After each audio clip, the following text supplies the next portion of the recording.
Bonjour à tous et à toutes et bienvenue une fois de plus sur la chaîne du pouvoir de la conscience. J'espère que vous allez bien, j'espère que vous passez une excellente journée et que vous prenez grand soin de vos conversations internes. Aujourd'hui, je vous partage la lecture des chapitres 9, 10 et 11 du livre de Joseph Murphy, La puissance de votre subconscient. Avant de commencer avec la lecture, je vous invite à vous abonner à la chaîne si vous ne l'avez pas encore fait et n'hésitez pas à partager son contenu si vous pensez qu'il peut aider des personnes de votre entourage. Sans plus attendre et en vous remerciant de votre temps précieux, on commence avec la lecture. Chapitre 9, le subconscient, la voie vers la richesse. Prenez la décision de devenir riche facilement avec l'aide infaillible de votre subconscient. Si vous essayez de vous enrichir en travaillant à la sueur de votre front, vous risquez de devenir la personne la plus riche du cimetière. Si vous éprouvez des difficultés pécuniaires, si vous avez de la peine à joindre les deux bouts, cela signifie que vous n'avez pas convaincu votre subconscient que vous aurez toujours tout ce qu'il vous faut et davantage. Vous connaissez des hommes et des femmes qui ne peinent que quelques heures par semaine et qui pourtant gagnent de fabuleuses sommes d'argent. Ne croyez pas que le seul moyen que vous avez pour devenir riche soit la dure labeur à la sueur de votre front. Cela n'est pas le cas. Le meilleur moyen est celui qui consiste à travailler sans effort. Faites ce que vous aimez faire et faites-le pour la joie, pour l'enthousiasme que cela vous procure. Je connais un administrateur de Los Angeles qui reçoit un énorme salaire. L'année dernière, il fit une croisière de 9 mois qui lui fit parcourir le monde afin d'en admirer les beautés. Il me dit qu'il avait réussi à convaincre son subconscient qu'il méritait ce salaire. Il me dit aussi que beaucoup d'hommes dans sa firme recevaient beaucoup moins par semaine. Pourtant, il connaissait cette société mieux que lui et ils auraient pu la diriger mieux que lui s'ils n'avaient pas manqué d'ambition, d'idées créatrices et s'ils étaient intéressés aux merveilles de leur subconscient. La richesse est dans votre subconscient. La richesse est affaire de conviction subconsciente de la part de l'individu. Vous ne deviendrez pas millionnaire en disant « je suis un millionnaire, je suis un millionnaire ». Vous atteindrez à la conscience d'être riche en construisant dans votre mentalité l'idée de la richesse et de l'abondance. Vos moyens invisibles. Le malheur de la plupart des gens vient de ce qu'ils n'ont pas de moyens invisibles. Lorsque les affaires périclitent, lorsque la bourse est en baisse ou lorsqu'ils perdent leur placement, ils semblent sans recours.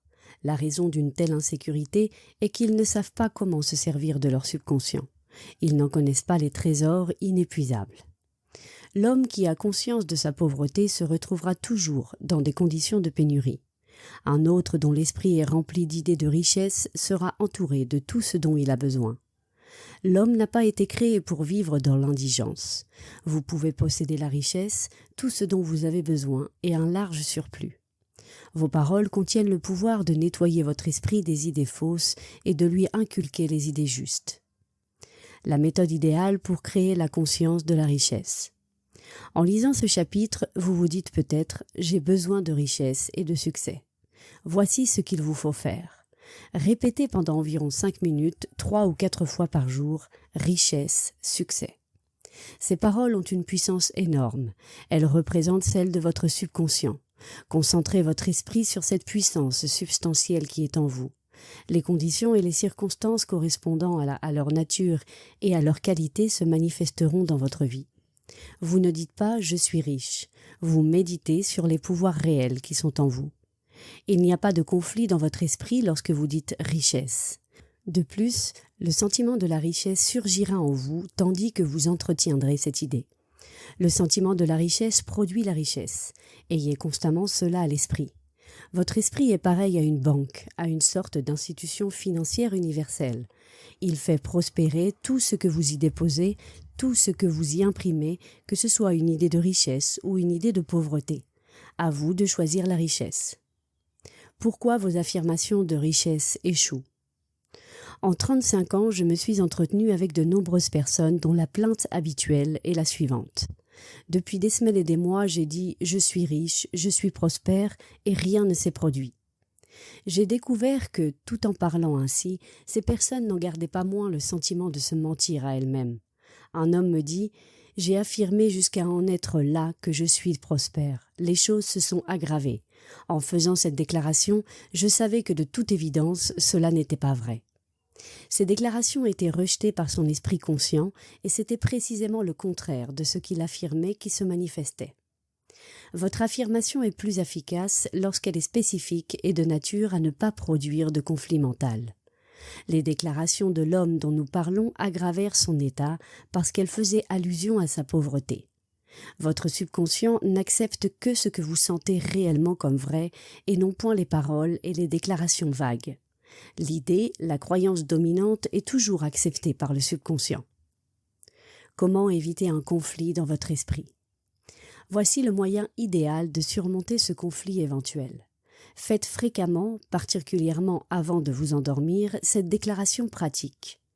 De jour et de nuit, tous mes intérêts prospèrent. Cette affirmation ne provoque aucune discussion parce qu'elle ne contredit pas l'impression de manque que vous avez logée dans votre subconscient. Je suggérais à un homme d'affaires dont les finances étaient en fort mauvais état et qui était devenu extrêmement soucieux de se détendre et de répéter à maintes et maintes reprises la déclaration suivante. Mes ventes augmentent tous les jours.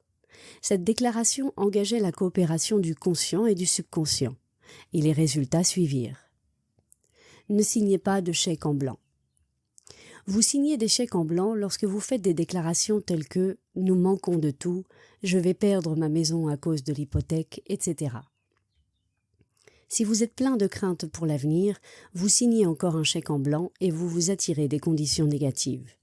Votre subconscient enregistre votre peur et votre déclaration négative comme étant votre requête et il se met, à sa façon, à amonceler dans votre vie les obstacles, les délais, la pénurie et les barrières. L'abondance résulte d'une ferme conviction de votre subconscient. Nourrissez votre esprit conscient de pensées d'abondance. La véritable source de la richesse réside dans vos pensées. Vous pouvez avoir une pensée qui vaut 1 million de dollars. Votre subconscient vous fournira l'idée que vous recherchez. Le principal obstacle à la richesse se trouve dans votre propre esprit. Enlevez cet obstacle en faisant la paix avec tous en pensée. Votre subconscient vous donne un intérêt composé. À celui qui a le sentiment de sa richesse, un surplus de richesse sera accordé. Celui qui a le sentiment de sa pénurie verra s'accroître sa pauvreté. Votre subconscient multiplie et magnifie tout ce que vous déposez en lui. Chaque matin, en vous éveillant, déposez dans votre subconscient des pensées de prospérité, de succès, de richesse et de paix. Demeurez attentif à ces concepts. Occupez-en votre esprit le plus souvent possible. Ces pensées constructives se déposeront dans votre subconscient et vous apporteront abondance et prospérité. Pourquoi il ne se produisit rien? Je vous entends rétorquer. Oh, mais cela je l'ai fait et il ne s'est rien produit. Vous n'avez pas obtenu de résultat parce que 10 minutes plus tard, peut-être, vous vous êtes laissé aller à des pensées de crainte, neutralisant ainsi le bien que vous aviez affirmé. Lorsque vous plantez une graine, vous ne la déterrez pas, vous la laissez prendre racine et croître. Supposons par exemple que vous disiez « Je ne pourrai pas effectuer ce paiement ».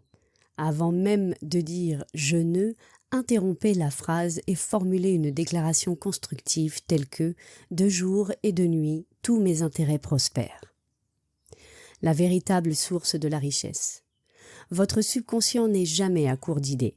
Il en contient un nombre infini prêt à apparaître d'innombrables façons dans votre esprit conscient et dans votre portefeuille. Ce processus se poursuivra dans votre esprit, que la bourse soit en hausse ou en baisse, que la livre sterling ou le dollar perdent ou non de leur valeur. Votre richesse ne dépend jamais vraiment de vos actions, de vos coupons ou de l'argent que vous avez en banque.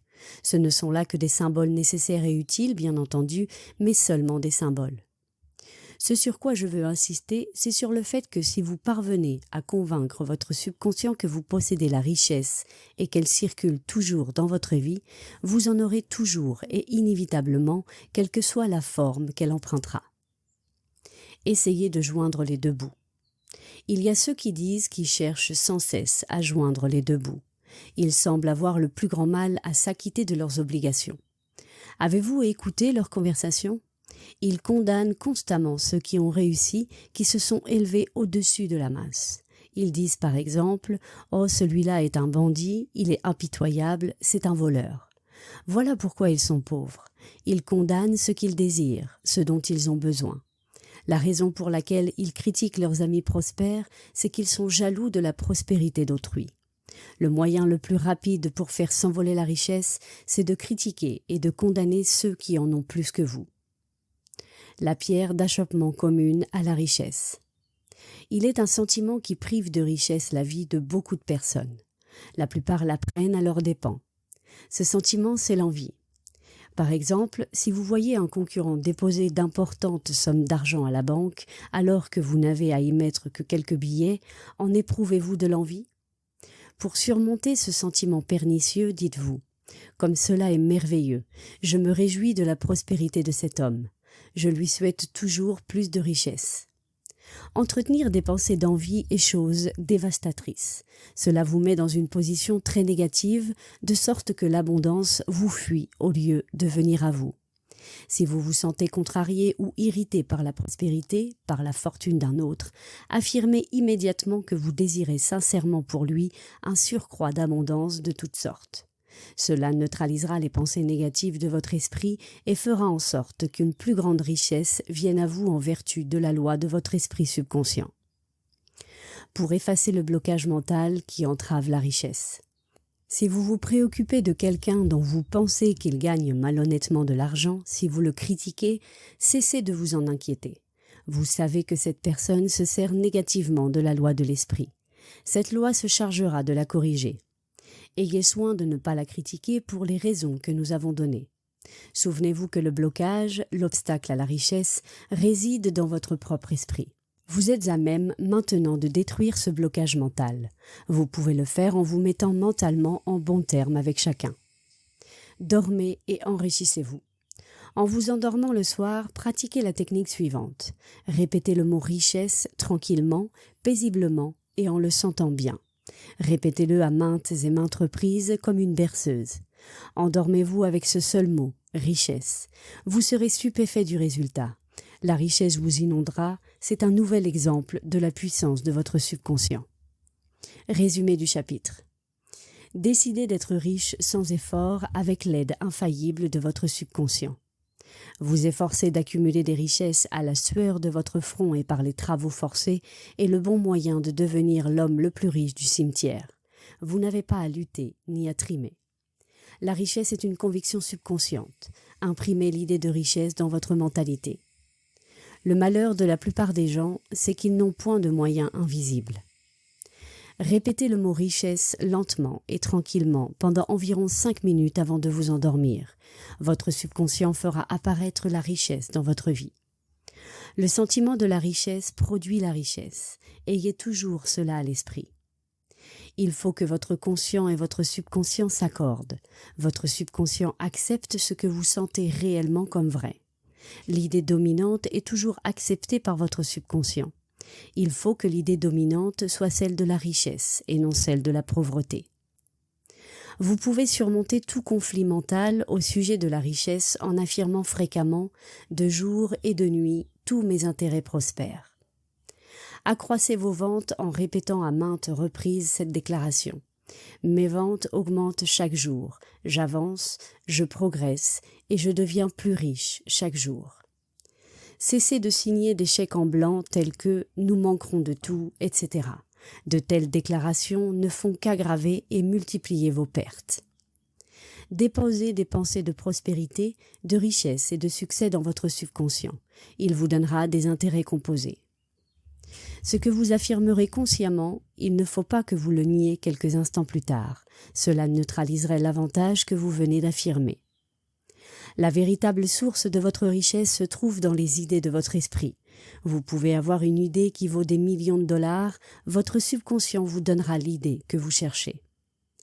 L'envie et la jalousie sont des pierres d'achoppement. Réjouissez-vous de la prospérité d'autrui. L'obstacle à la richesse réside dans votre propre esprit.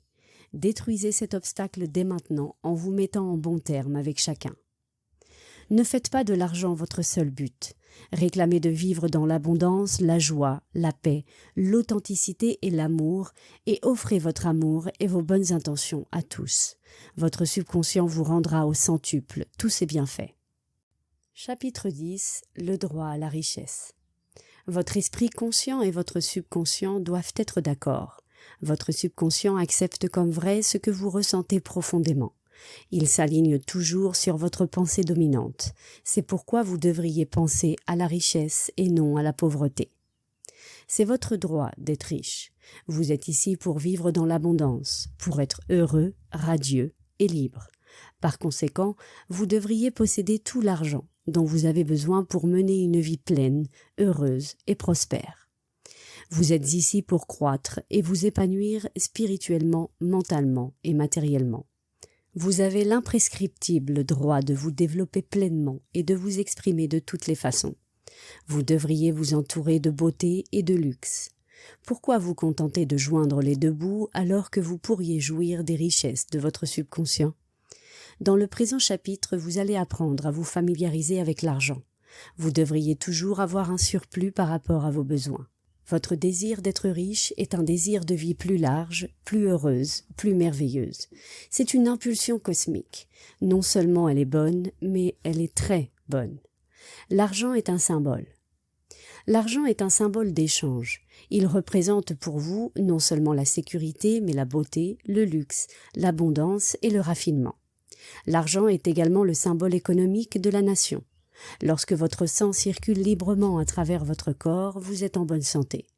Lorsque l'argent circule librement dans votre vie, vous êtes économiquement sain. Quand les gens se mettent à thésauriser, à mettre de l'argent dans des bas de laine ou dans des boîtes en fer blanc, lorsqu'ils sont remplis de crainte, il y a malaise économique. La monnaie d'échange a emprunté bien des formes au cours des siècles, telles que le sel, les perles et autres objets divers. Dans les premiers temps, la fortune d'un homme était évaluée en nombre de têtes de bétail. À présent, nous nous servons d'argent et d'autres valeurs négociables car il est beaucoup plus facile d'émettre un chèque que de transporter des moutons pour payer nos factures. Comment marcher dans la voie royale de la richesse? La connaissance des pouvoirs de votre subconscient est le moyen de marcher dans la voie de la richesse sous toutes les formes, spirituelles, mentales et matérielles. Celui qui étudie les lois de l'esprit croit et sait pour toujours que peu importe la situation économique, les fluctuations de la bourse, les dépressions, les grèves, les guerres ou autres circonstances, il connaîtra toujours l'abondance, quelle que soit la forme qu'elle prenne. La raison est dans le fait qu'il a saturé son subconscient de l'idée de richesse, et celui-ci pourvoit largement à ses besoins, où qu'ils soient. Il s'est convaincu que l'argent coule librement à jamais dans sa vie et qu'il jouit toujours d'un merveilleux surplus. Se produirait-il demain une déroute financière dans laquelle tous les avoirs de notre homme perdraient leur valeur, il n'en continuerait pas moins à attirer la richesse. Il se sortira de la crise confortablement et même qu'il en retirera probablement des bienfaits. Pourquoi vous manquez d'argent? En lisant ce chapitre, vous vous dites probablement « Je mérite un salaire plus élevé que celui que je reçois ». Pour ma part, je pense que la plupart des gens ne sont pas convenablement rémunérés. Une des causes pour lesquelles tant de personnes n'ont pas davantage d'argent est que silencieusement ou ouvertement, elles le condamnent. Elles disent que l'argent est malpropre, que l'amour de l'argent est la base de tous les maux, etc. Une autre raison de leur manque d'argent est qu'elles ont un sentiment de la vertu de la pauvreté. Ce prototype subconscient peut être dû à l'éducation, à la superstition ou encore à une fausse interprétation des Écritures. L'argent est l'équilibre vital. Un jour, un homme me dit « Je suis fauché, je n'aime pas l'argent, c'est la base de tous les maux ». Ces déclarations témoignent d'un esprit névrosé et désemparé. Certes, l'amour de l'argent à l'exclusion de toute autre chose vous déséquilibrerait. Vous êtes ici-bas pour vous servir judicieusement de votre puissance et de votre autorité. Certains hommes ont soif de puissance, d'autres d'argent. Si vous braquez votre désir sur l'argent en disant « L'argent, c'est tout ce que je veux, je vais me consacrer uniquement à amasser de l'argent, rien d'autre ne compte », vous obtiendrez de l'argent, vous ferez votre fortune, mais vous aurez oublié que vous êtes ici-bas pour vivre une vie équilibrée. Il vous faut aussi satisfaire votre faim de paix mentale, votre faim d'harmonie, d'amour, de joie et de santé parfaite. En faisant de l'argent votre unique but, vous avez tout simplement fait un mauvais choix. Vous avez cru que l'argent était tout ce à quoi vous aspiriez, mais après tous vos efforts pour en acquérir, vous avez compris que ce n'est pas seulement d'argent que vous avez besoin. Vous désirez également la véritable expression de vos talents cachés, votre véritable place dans la vie. Vous désirez la beauté et aussi la joie de contribuer au bien-être et au succès des autres. En apprenant à connaître les lois de votre subconscient, vous pourrez acquérir 1 million de dollars, plusieurs millions même, si vous le voulez, et n'en possédez pas moins la paix de l'esprit, l'harmonie, la santé parfaite et l'expression parfaite de vous-même. La pauvreté est une maladie mentale. Il n'y a nulle vertu dans la pauvreté. C'est une maladie comme toutes les autres maladies mentales. Si vous étiez malade physiquement, vous penseriez que votre corps est déréglé. Vous chercheriez de l'aide et agiriez de manière à changer immédiatement cet état. De même, si l'argent ne circule pas constamment dans votre vie, c'est que quelque chose en vous est radicalement faussé. L'impulsion du principe de vie qui vous anime tend vers la croissance, l'expansion et la vie toujours plus pleine. Vous n'êtes pas sur terre pour vivre dans un taudis vêtu de haillons et faméliques. Vous devez être heureux et prospère. Pourquoi vous ne devez jamais critiquer l'argent? Purifiez votre esprit de toutes les croyances superstitieuses au sujet de l'argent. Le considérez-vous comme une chose mauvaise, malpropre? Si tel est le cas, vous lui donnez des ailes pour qu'il s'éloigne de vous. Souvenez-vous que ce que vous condamnez, vous le perdrez. Vous ne pouvez attirer ce que vous critiquez. Adoptez une bonne attitude face à l'argent. Voici une technique simple dont vous pouvez vous servir pour attirer l'argent. Répétez plusieurs fois par jour les déclarations suivantes. J'aime l'argent et je m'en sers sagement, efficacement et judicieusement. L'argent circule constamment dans ma vie, je m'en sers avec joie et il me revient multiplié de merveilleuse façon. L'argent est bon, très bon. Il vient à moi en avalanche, je ne m'en sers que pour le bien, et je suis reconnaissant de posséder ce bien ainsi que les richesses de mon esprit. Comment le penseur scientifique considère l'argent? Supposons que vous trouviez de l'or, de l'argent, du plomb, du cuivre ou du fer dans le sol, diriez-vous que ces minéraux sont de mauvaises choses? Tout mal provient de la conscience enténébrée de l'homme, de son ignorance, de sa fausse interprétation de la vie, et du mauvais usage qu'il fait de son subconscient. Puisque l'argent n'est rien de plus qu'un symbole, nous pourrions tout aussi bien utiliser du plomb ou du fer blanc ou tout autre matériau pour fabriquer des pièces de monnaie. Au début du XXe siècle, aux États-Unis, la menue monnaie était en argent. Durant certaines périodes, les pièces de 10 cents et 25 cents coûtaient plus cher à fabriquer que ce qu'elles valaient en réalité. Puis, le gouvernement a utilisé des métaux moins précieux, mais la pièce de 25 cents vaut encore 25 cents, même si le métal dont elle est faite vaut moins que cela. Les physiciens et les chimistes savent aujourd'hui que la seule différence entre deux métaux est le nombre et la vitesse des électrons qui tournent autour d'un noyau central. Au moyen d'un bombardement des atomes dans le puissant cyclotron, ils peuvent transformer un métal en un autre. Le rêve immémorial des alchimistes de fabriquer de l'or avec des métaux ordinaires est maintenant à notre portée. Et puis après, Dieu n'est pas le meilleur ni pire que le plomb. Il existe différentes substances avec différentes propriétés, ni plus ni moins. Si les gens aiment ou détestent davantage l'or que le plomb, c'est parce que tout au long de l'histoire, on a considéré l'or comme un métal précieux. Vous pouvez éviter des conflits intérieurs concernant la richesse en affirmant fréquemment, jour après jour, « Ma vie est riche, sous tout rapport ». L'envie et la jalousie sont des obstacles à la richesse, réjouissez-vous de la prospérité de vos semblables.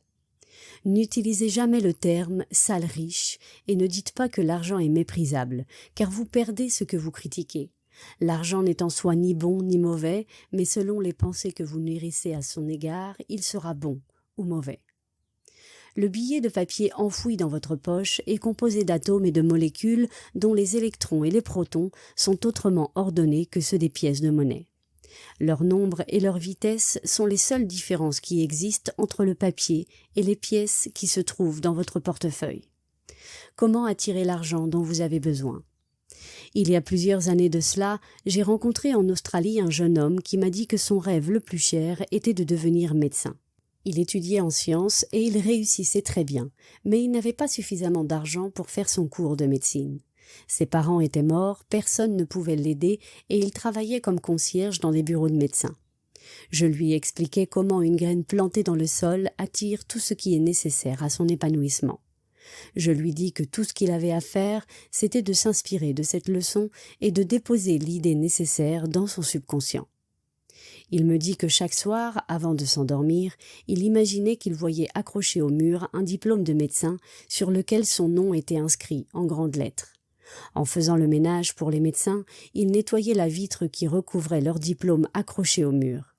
Il lui fut donc aisé de graver dans son esprit l'image d'un diplôme portant son propre nom. Il persista pendant environ 4 mois, le résultat qu'il obtint est des plus intéressants.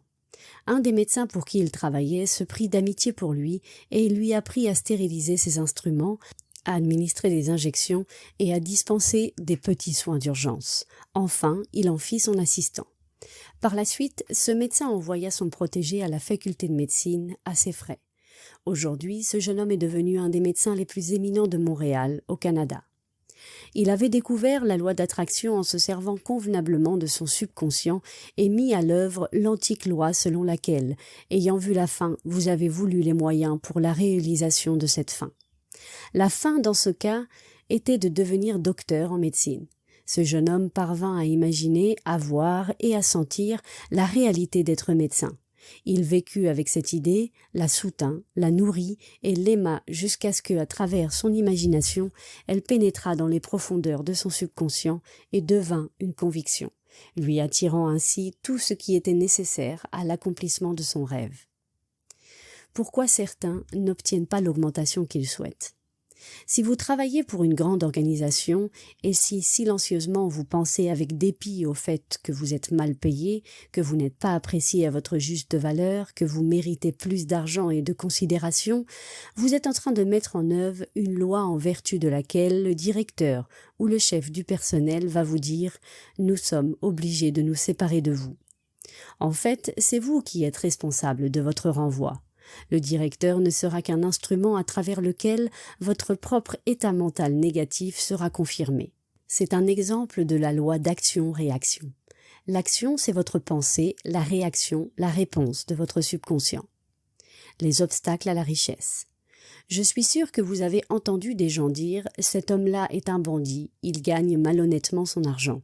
C'est un faiseur, je l'ai connu quand il n'avait rien.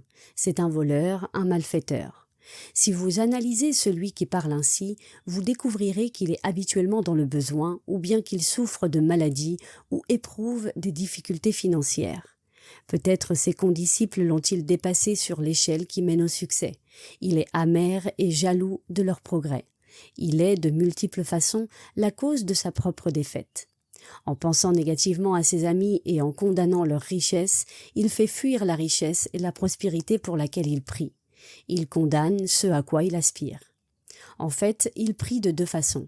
D'une part, il dit « la richesse vient à moi maintenant » et l'instant qui suit, silencieusement ou à voix haute, il déclare « j'en veux à cet homme pour son abondance ». Faites toujours en sorte de vous réjouir de la richesse d'autrui. Protégez vos placements. Si vous recherchez la sagesse en matière de placement financier ou si vous vous inquiétez au sujet de vos actions ou de vos valeurs, déclarez calmement. L'intelligence infinie gouverne et protège toutes mes transactions financières. Tout ce que j'entreprends prospère. Répétez cela fréquemment et vous verrez que vos placements seront éclairés. De plus, vous serez protégé contre les pertes. Vous reconnaîtrez intuitivement le moment propice à la vente de vos valeurs. Vous ne recevrez rien pour rien. Dans les grands magasins, la direction emploie des détectives pour empêcher les gens de voler. On surprend tous les jours un certain nombre de voleurs à la tire qui essaient d'obtenir quelque chose pour rien. Tous ces gens vivent dans une atmosphère mentale de pénurie et de limitation et ils se dérobent à eux-mêmes la paix, l'harmonie, la foi, l'honnêteté, l'intégrité, la bonne volonté et la confiance. De plus, ils essuient toutes sortes de pertes, réputation, prestige social et paix de l'esprit. Ces personnes manquent de foi dans la source de leur abondance et dans la connaissance de la façon dont leur esprit travaille.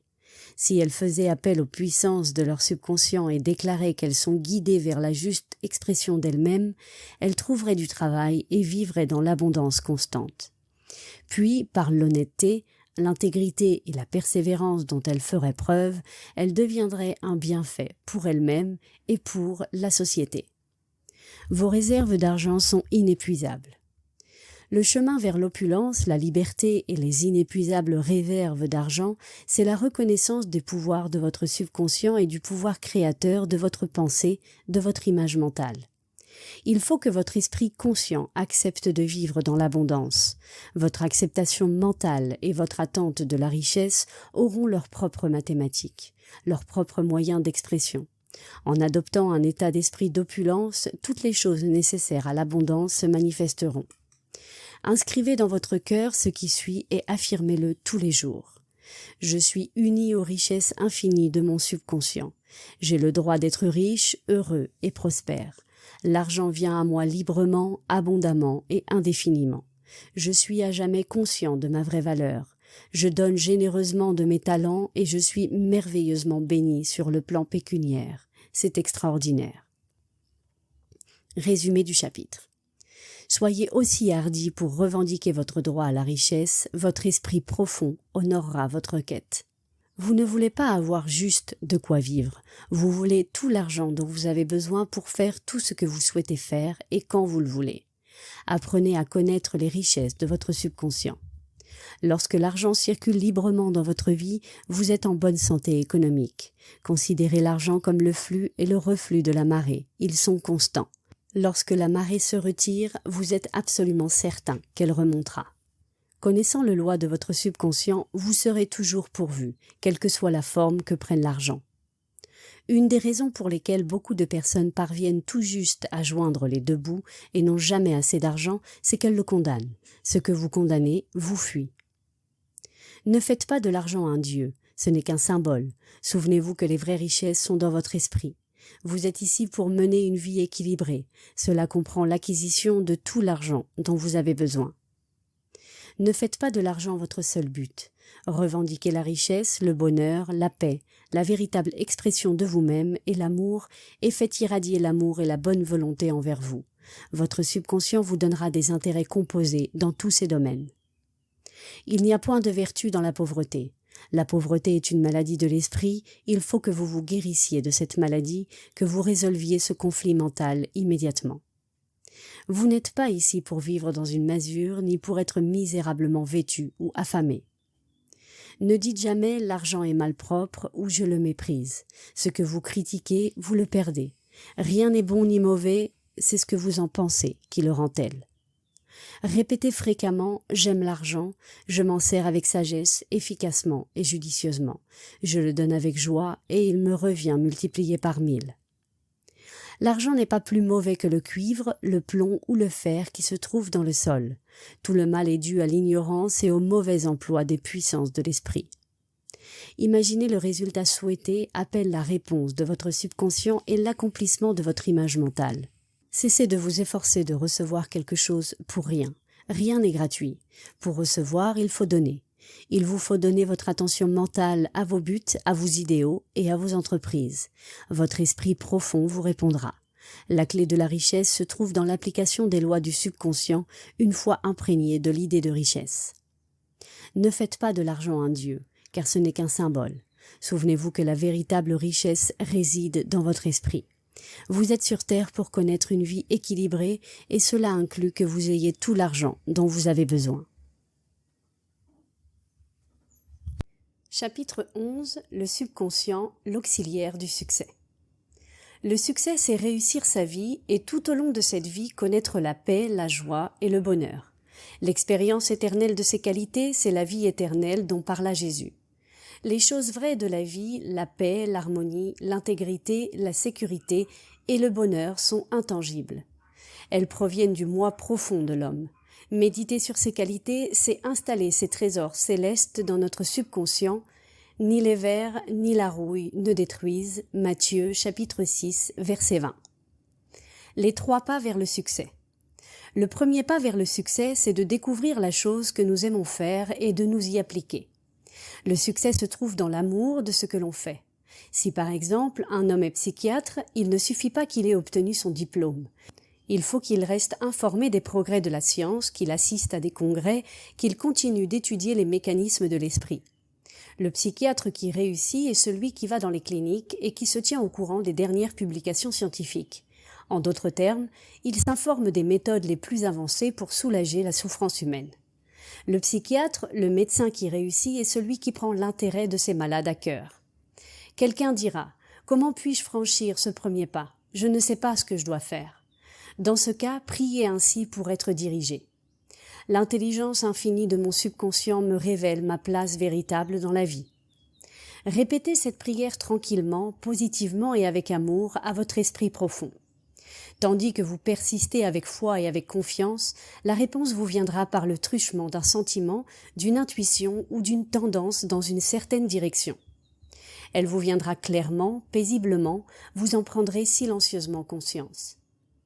Le deuxième pas vers le succès, c'est de vous spécialiser dans une certaine branche d'activité et d'en connaître davantage que les autres.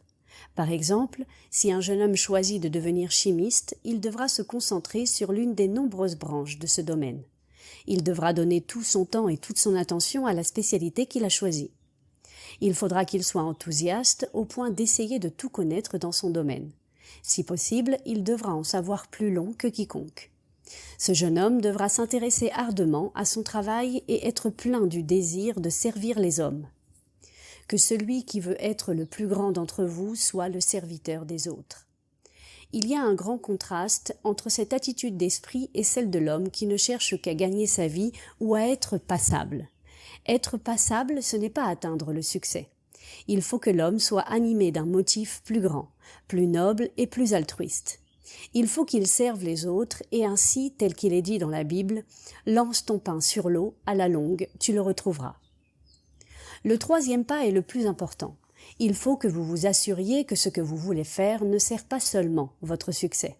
Votre désir ne doit pas être égoïste, il doit favoriser l'humanité. Il faut tracer la voie d'un circuit complet. Autrement dit, votre idée doit s'élancer dans le but de bénir ou de servir le monde. Le désir vous reviendra alors, secoué, tassé, pressé, débordant. S'il ne devait pas vous favoriser, le circuit, le cercle ne serait pas fermé et un court-circuit consistant en limitation ou en maladie pourrait survenir dans votre vie. La véritable mesure du succès. Certains penseront peut-être « Qu'en est-il de ce type que j'ai vu au bulletin de nouvelles qui a récolté des millions de dollars sur le dos des petits épargnants en effectuant des manœuvres frauduleuses à la bourse ? Il a réussi un coup fumant et je doute qu'il se préoccupe, ne serait-ce qu'un instant, du bien de l'humanité. » Cette situation se produit hélas trop souvent, mais il faut la considérer pour ce qu'elle est. Une personne qui agit de cette façon peut sembler réussir pendant un certain temps, mais l'argent obtenu malhonnêtement a tendance à s'évanouir rapidement. Il est un proverbe qui dit « Bien mal acquis ne profite jamais ». Lorsque nous dérobons à autrui, nous nous volons nous-mêmes, parce que nous sommes alors dans un état d'esprit de pénurie et de limitation qui peut se manifester aussi bien dans notre corps, notre famille et nos affaires. Ce que nous pensons et sentons, nous le créons. Nous créons ce que nous croyons. Même si un homme a accumulé frauduleusement une fortune, cela ne lui donne pas le succès, car il n'y a pas de succès sans paix de l'esprit. À quoi sert à un homme la richesse accumulée s'il ne peut pas dormir la nuit, s'il est malade ou hanté par un complexe de culpabilité ? J'ai connu à Londres un homme qui me raconta ses exploits. Il avait passé de criminel et avait amassé une grosse fortune. Il possédait une maison de campagne en France et vivait sur un pied royal en Angleterre. Cependant, il éprouvait la crainte constante d'être arrêté par Scotland Yard. Il était affecté de multiples désordres internes qui, indubitablement, avaient pour cause sa peur constante et son profond sentiment de culpabilité. Il savait qu'il avait mal agi, et ce sentiment lui valait toutes sortes d'ennuis. Il finit par se rendre à la police et écopa d'une peine de prison. À sa sortie, il se fit conseiller sur les plans psychologiques et spirituels et il se transforma. Il devint un citoyen honnête, trouva un travail à sa convenance et vécut heureux. Celui qui réussit aime son travail et s'exprime ainsi pleinement. Le succès dépend d'un idéal plus élevé que la seule accumulation de richesses.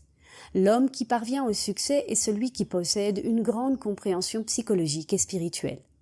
Beaucoup de grands industriels d'aujourd'hui doivent leur succès au judicieux emploi de leur subconscient. Ils cultivent la capacité de s'imaginer que leur projet est déjà réalisé. Le subconscient, rempli de cette vision, mettra tout en œuvre pour qu'il se concrétise. Si vous chérissez un but, les moyens pour l'atteindre se présenteront de façon mystérieuse grâce à la puissance miraculeuse de votre subconscient. Lorsque vous considérez les 3 étapes vers le succès, n'oubliez jamais la puissance sous-jacente de votre subconscient, car c'est cette force qui se trouve derrière toutes les étapes de la réussite.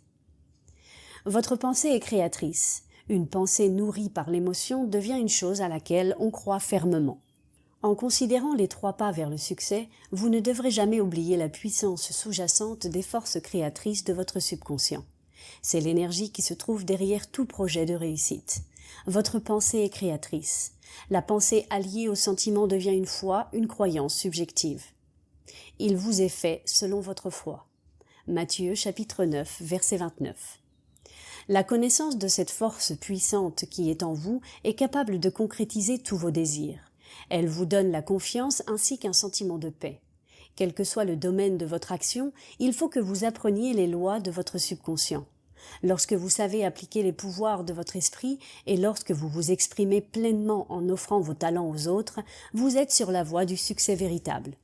Si vous vous occupez ainsi des affaires de Dieu, Dieu, par sa nature même, est pour vous. Qui pourrait alors être contre vous ? Armé de cette connaissance, aucune puissance dans le ciel ou sur la terre ne pourra entraver votre succès. Comment il réalisa son rêve ? J'ai rencontré à Hollywood un acteur dont le nom est familier à la plupart des amateurs de cinéma et de télévision. Il m'a confié qu'il a grandi dans une petite ferme du Midwest américain et que sa famille vivait de peine et de misère des fruits de la terre. Son seul divertissement était la télé. Mais sa famille ne possédait qu'un vieil appareil qui ne captait que 2 canaux, ce qui ne l'a pas empêché de rêver qu'il était acteur. Son rêve a graduellement pris de plus en plus de place dans sa vie. Chaque fois que je travaillais au champ ou que je conduisais les vaches à l'étable, j'imaginais mon nom écrit en grosses lettres sur la façade d'un théâtre très populaire. Je voyais tous les détails de la scène, la foule de mes admirateurs à l'entrée et les journalistes qui désiraient m'interviewer. J'ai inlassablement imaginé cette scène pendant plusieurs années. Finalement, j'ai quitté la ferme pour Los Angeles où je jouais des rôles secondaires dans des films et des émissions de télévision. J'ai rapidement obtenu un premier rôle au théâtre. Le soir de la première, à mon arrivée sur les lieux, j'ai été estomaquée. Mon nom était étalé en grosses lettres, une foule de spectateurs était postée à l'entrée du théâtre et des journalistes m'attendaient pour m'interviewer exactement comme dans ma vision. Je sais mieux que tout autre que l'imagination peut réellement nous mener jusqu'à la réussite. Son rêve d'avoir une pharmacie est devenu réalité. Il y a de cela quelques années, j'ai connu une jeune pharmacienne du nom de Marie S. qui travaillait pour une grande chaîne de pharmacie. Un jour, alors que j'attendais mes médicaments, nous avons entamé la conversation. Je lui ai demandé si elle aimait son travail. Elle m'a répondu « Oui, ça va. Avec mon salaire et les commissions, je m'en sors bien et la compagnie a un bon système de participation aux bénéfices. Avec de la chance, je pourrai prendre ma retraite à un âge qui me permettra de jouir encore de la vie. » J'ai gardé le silence pendant un moment, puis je lui ai demandé « Est-ce que cela se passe comme vous l'imaginiez lorsque, encore enfant, vous avez décidé de devenir pharmacienne ?» Elle est devenue pensive, puis elle m'a avoué « Eh bien non. Enfin, je crois que non. Je m'imaginais que je possédais ma propre pharmacie. Je me voyais marcher dans la rue et des gens me saluaient par mon nom. Et moi aussi je connaissais leur nom parce que j'étais leur pharmacienne. Vous allez trouver cela bizarre, mais je rêvais même que des parents me téléphonaient en pleine nuit parce que leur enfant était malade. Je me voyais enfiler mon manteau par-dessus mon pyjama et me rendre à la pharmacie pour leur procurer les médicaments dont ils avaient besoin. Ce n'est pas exactement ce que je fais présentement. Je travaille de 9h à 5h derrière un comptoir ou dans l'arrière-boutique. C'est en effet très différent, lui ai-je répondu. Mais pourquoi ne pas chercher à réaliser votre rêve? Ne seriez-vous pas plus heureuse et plus productive? Élargissez vos perspectives, sortez d'ici, ouvrez votre propre pharmacie. Comment faire? Répondit-elle en secouant la tête. Cela demande beaucoup d'argent et j'ai à peine assez pour payer le loyer et les dépenses courantes. J'ai alors partagé avec elle cette chose merveilleuse. Quelle que soit la chose en laquelle on croit, on peut l'inviter à se manifester dans notre vie. Je lui ai expliqué sommairement quelle était la puissance du subconscient. Elle a vite compris que si elle réussissait à l'imprégner d'une image claire et précise, ce dernier mettrait tout en œuvre afin que cette pensée se concrétise. Elle a alors commencé à s'imaginer dans sa pharmacie, à classer des bouteilles, à remplir des ordonnances et à servir ses clients, qui étaient également ses voisins et amis. Elle imaginait également que son compte en banque était bien rempli. Comme un bon acteur, elle vivait son rôle à la perfection. Faites comme si j'existais et j'existerais. Elle s'est donnée entièrement à sa visualisation, agissant, vivant, bougeant et agissant comme si elle possédait sa propre pharmacie. Plusieurs années plus tard, j'ai reçu une lettre de Marie qui m'a raconté ce qui lui était arrivé depuis notre conversation. La compagnie pour laquelle elle travaillait avait fait faillite à cause de la concurrence. Elle est alors devenue représentante pour une compagnie pharmaceutique et son territoire s'étendait sur plusieurs États. Un jour, elle s'est rendue à la limite ouest de son territoire, dans une petite ville où il n'y avait qu'une seule pharmacie. Elle n'était jamais allée à cet endroit, mais aussitôt qu'elle y a mis les pieds, elle a reconnu les lieux qu'elle avait vus si clairement dans son imagination. Elle était abasourdie et elle a raconté au propriétaire de la pharmacie cette incroyable coïncidence. À son tour, le propriétaire lui a confié qu'il désirait prendre sa retraite, mais qu'il ne voulait pas vendre ce commerce à une grande chaîne, car il appartenait à sa famille depuis 3 générations. Après plusieurs discussions, le propriétaire a offert à Marie de lui prêter l'argent nécessaire pour acheter la pharmacie et a accepté qu'elle le rembourse à même les profits. Aussitôt, Marie a déménagé avec sa famille et peu de temps après, elle a pu payer un acompte sur une belle vieille maison non loin de sa pharmacie. Aujourd'hui, elle se rend à son travail à pied et les gens la saluent, l'interpellant par son nom. Ils la connaissent parce que c'est leur pharmacienne. Souvenez-vous qu'un cœur rempli de reconnaissance est toujours à proximité des richesses de l'univers. Multipliez vos ventes en répétant cette affirmation régulièrement. Mes ventes augmentent jour après jour. Je progresse et je suis de plus en plus riche chaque jour. Cessez de souscrire à des pensées telles que « il n'y en a pas assez pour rouler, il y a une pénurie ». De telles affirmations augmentent et multiplient vos pertes. Recourir à son subconscient dans les affaires. Il y a quelques années, je fis une conférence sur les pouvoirs de l'imagination et du subconscient devant un groupe d'hommes d'affaires. Au cours de ma conférence, je fis remarquer comment un homme qui s'appelait Goethe se servait sagement de son imagination lorsqu'il se trouvait devant des difficultés et des obstacles. Ses biographes nous disent qu'il avait coutume de passer des heures à tenir des conversations imaginaires. On sait qu'il avait l'habitude d'imaginer qu'un de ses amis se trouvait assis devant lui répondant avec pertinence. En d'autres termes, s'il se trouvait devant des problèmes, il imaginait que son ami lui donnait la réponse appropriée, accompagnée par ses gestes habituels et le ton de sa voix, et il rendait toute cette scène aussi vivante et réelle que possible. Parmi ceux qui assistaient à cette conférence se trouvait un jeune agent de change. Il se mit à adopter la technique de Goethe. Il prit l'habitude de s'entretenir mentalement avec un banquier multimillionnaire de ses amis, l'entendant le féliciter de son jugement sage et le complimenter sur ses excellents placements en bourse. Il dramatisait cette conversation imaginaire au point de la fixer sous forme de croyance dans son esprit. La conversation intérieure et son imagination contrôlée s'accordèrent admirablement avec son but, qui était de faire de bons placements pour ses clients, qu'il souhaitait ardemment voir devenir prospères grâce à ses sages conseils. Cet homme recourt toujours à son subconscient dans ses affaires et il s'est assuré de brillants succès. Un garçon de 16 ans fait d'un échec une réussite. Un jeune garçon qui étudiait au secondaire me dit « J'ai de très mauvaises notes, la mémoire me fait défaut, je ne sais pas ce que j'ai. » Je découvris que la seule chose qui nuisait à ce garçon était l'indifférence et le ressentiment qu'il éprouvait envers certains de ses professeurs et de ses condisciples. Je lui enseignai comment se servir de son subconscient et comment réussir ainsi ses études. Il se mit à affirmer certaines vérités plusieurs fois par jour, particulièrement le soir avant de s'endormir et aussi le matin en s'éveillant. Ce sont les meilleurs moments pour impressionner le subconscient. Il affirmait ce qui suit. Je prends conscience que mon subconscient est la réserve de ma mémoire.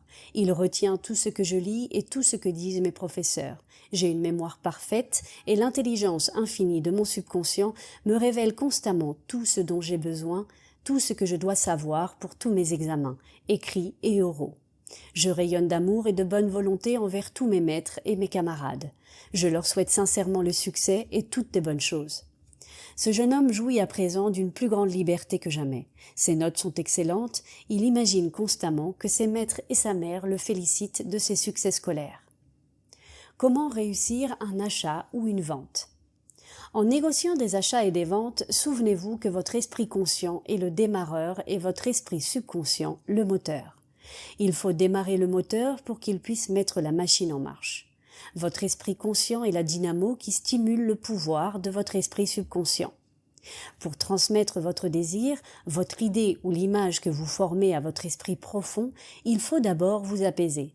Cette attitude détendue empêche les sujets étrangers et les idées fausses de troubler l'absorption mentale de votre idéal.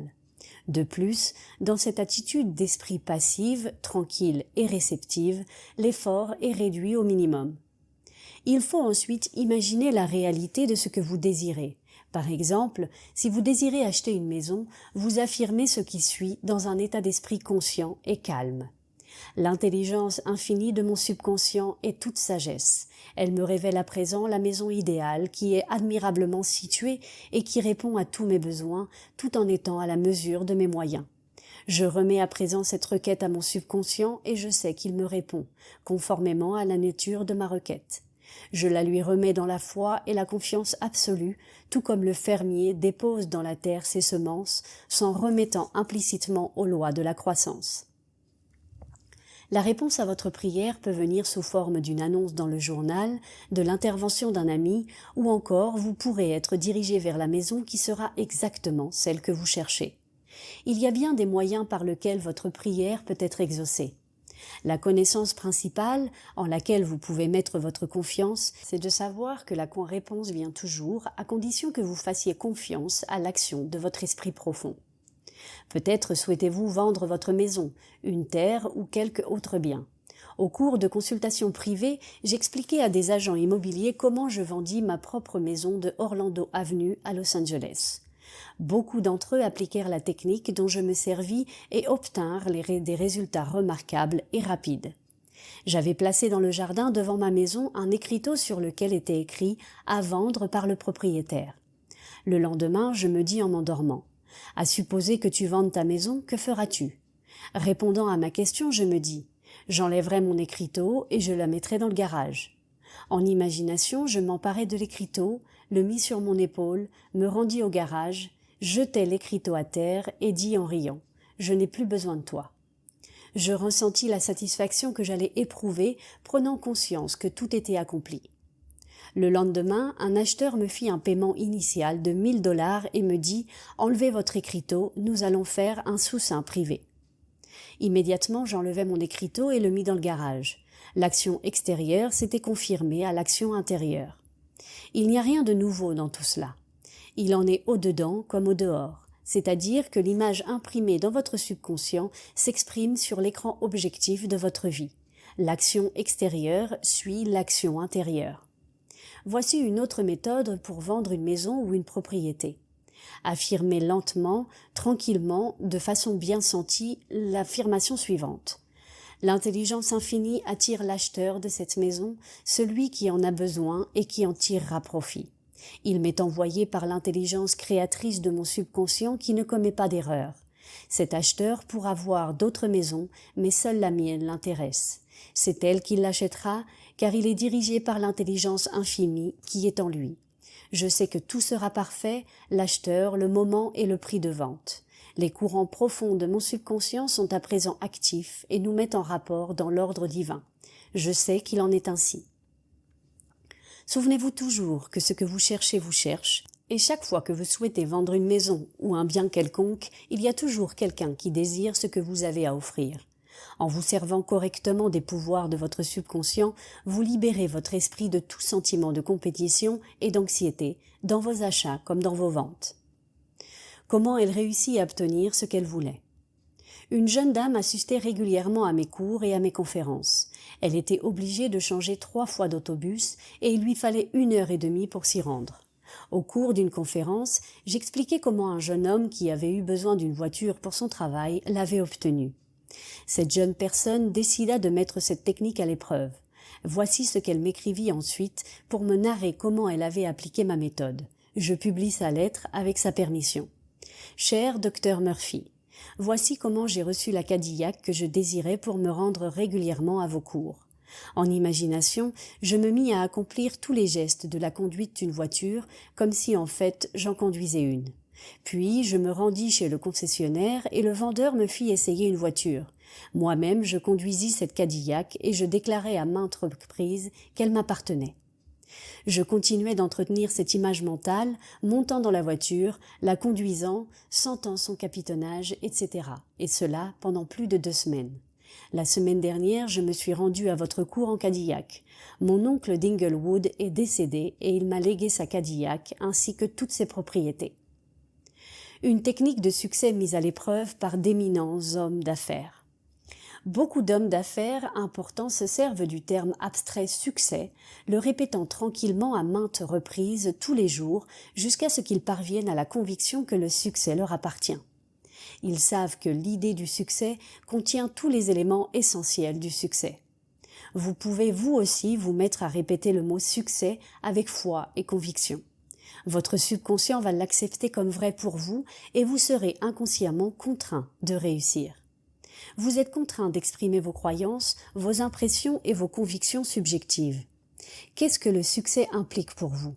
Sans doute voulez-vous réussir dans votre vie familiale et dans vos rapports avec les autres. Vous souhaitez aussi exceller dans la profession ou dans le métier que vous avez choisi. Vous désirez posséder un beau foyer, avoir tout l'argent dont vous avez besoin pour vivre dans le confort et le bonheur. Vous voulez aussi réussir votre vie spirituelle et bénéficier de vos contacts avec les pouvoirs de votre subconscient. Vous aussi, vous êtes en affaires parce que vous êtes dans l'affaire de la vie. Devenez un entrepreneur qui réussit, en vous imaginant en train de faire ce que vous aspirez à faire et possédant les choses que vous désirez posséder. Servez-vous de votre imagination, participez mentalement à la réalité du succès. Faites-en une habitude, endormez-vous chaque soir parfaitement satisfait avec le sentiment d'avoir réussi. Vous parviendrez à implanter l'idée du succès dans votre subconscient. Croyez que vous êtes né pour réussir et des merveilles se produiront tandis que vous priez. Résumé du chapitre. Le succès, c'est réussir sa vie. Si vous êtes paisible, heureux, joyeux, faisant ce que vous aimez faire, vous avez réussi. Découvrez ce que vous aimez faire et puis faites-le. Si vous ne connaissez pas votre expression véritable, demandez à être dirigé. La direction vous viendra. Spécialisez-vous dans le domaine que vous avez choisi et essayez d'en savoir plus que tout autre. Un homme qui réussit n'est pas égoïste. Son principal désir est de servir l'humanité. Il n'y a point de réussite sans paix de l'esprit. Un homme qui réussit possède une grande compréhension de la psychologie et de la spiritualité.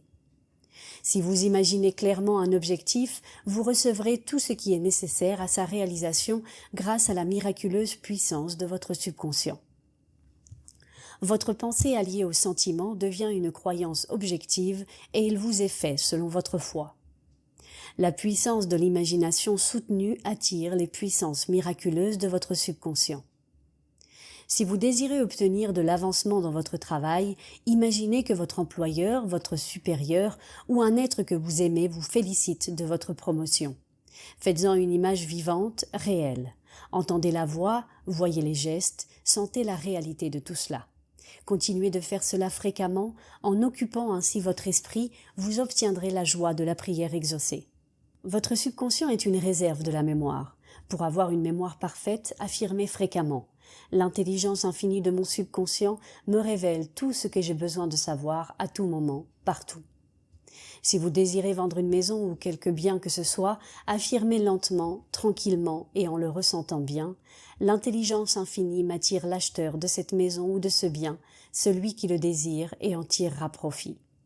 Maintenez cet état de conscience et les courants de votre subconscient vous en donneront la manifestation. L'idée du succès contient tous les éléments du succès. Répétez le mot succès fréquemment avec foi et conviction. Vous serez inconsciemment contraint de réussir. Une des raisons pour lesquelles les gens arrivent à peine à joindre les deux bouts et n'ont jamais suffisamment d'argent est qu'ils condamnent l'argent. Ce que vous condamnez s'envole et disparaît.